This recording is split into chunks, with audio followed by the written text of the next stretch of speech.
Good afternoon everybody and welcome to the Daytona International Speedway for the test week for the virtual 24 hours of 2021.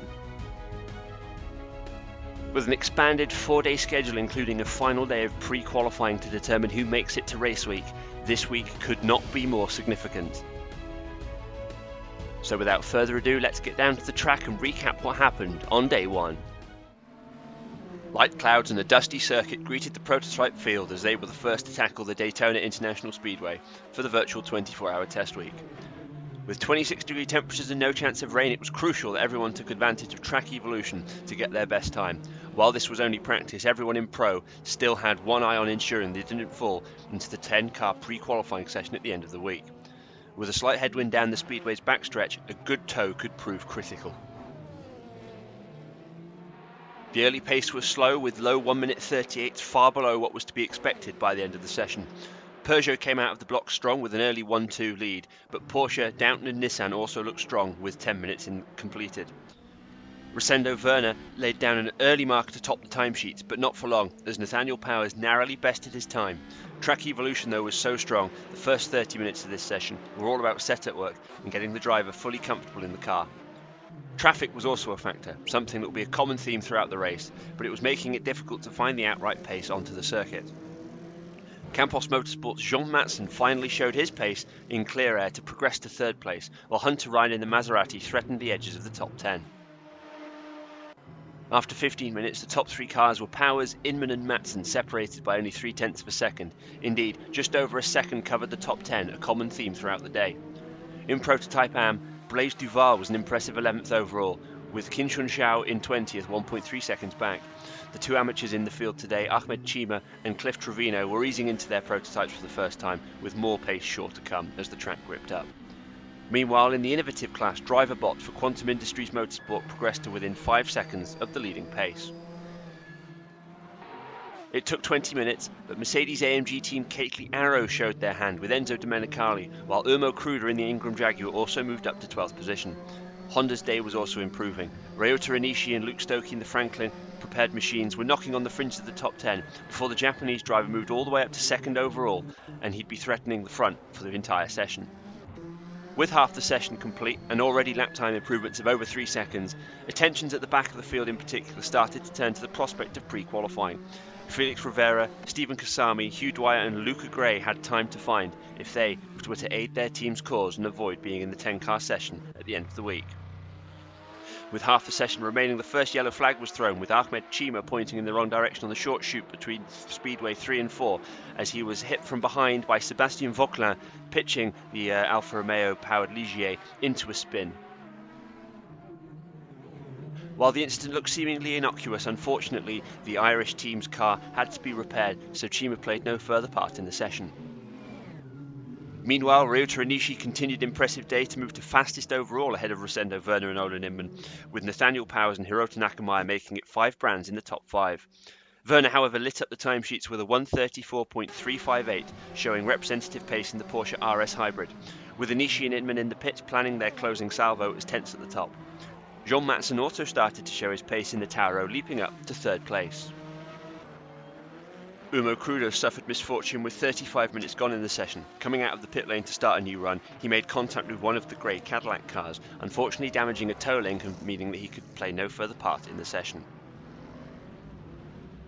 In Prototype Am, with just 20 minutes to go, Chase Newfield sat in an impressive 10th overall, with Blaise Duval 15th, Junxiao 16th, and Cliff Trevino improving to a pace deficit of just 3.5 seconds to the leaders, while Ahmed Chima unfortunately was sitting out the rest of the session due to damage. While teammate Werner topped the timesheet, Sébastien Vauquelin struggled a little bit in comparison, 1.7 seconds away from the Italian's benchmark, putting number 21 crew under pressure for the rest of test week. Hugh Dwyer was another not quite reaching his teammates' high standards, with only a quarter of the session remaining. So, with 15 minutes of the session to go, Rosendo Werner was in the lead, ahead of Ryota Onishi with Nathaniel Powers in third, Daniel Brunner an impressive fourth for Nakli Nissan, while fifth position was Jochen van Snelheid, with last year's defending champions Tauro in sixth at the hands of Jean Matson. In Prototype Am, it was Chase Newfield still leading the way ahead of Blaise Duval, with Qin Shunxiao in third, Cliff Trevino making up the rest of the runners so far with Ahmed Chima's retirement. With just 10 minutes to go, Sebastian Vauquelin improved to P7 while others were struggling to find the space on the track, a congested circuit as everyone tried to post their fastest time for pre-qualifying. 1 second now covered 11 cars, with 20 covered by just 2. With 7 manufacturers in the top 10, competition was clearly fierce. Late improvement by Matson saw him reach P5, while Anishi held firm in third, even having a late on-track battle with Vauquelin. Jochen van Snelheid sat in an impressive P2, finding 6/10 on teammate Inman. Nathaniel Powers was P4, unable to extract much more, but Downton will be satisfied after today's running, particularly as the customer OSM car of Thierry Zylander fired in a late lap time to move all the way up to 4th, even moving as high as It was, however, Rosendo Werner, who even parked up early, who led the pace on day 1. Chase Newfield maintained prototype AM supremacy in 12th, ending up 7/10 ahead of nearest rivals Duval and Zhao for Westwood and Cately, respectively. Quantum's innovative car ended up about 4.6 seconds adrift, the fastest human time. So at the end of the session, this is how they look.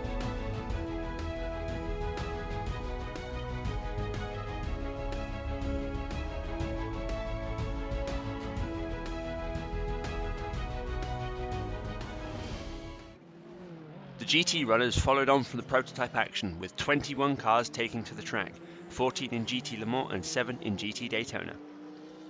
Because the prototype swept the track, the pace was immediately close to what we expect, with Eric Maximov setting the early pace with a 1:47.2 for Dodge ahead of the strong starting Cadillac pairing of Frank Yang and Brittany Johnson.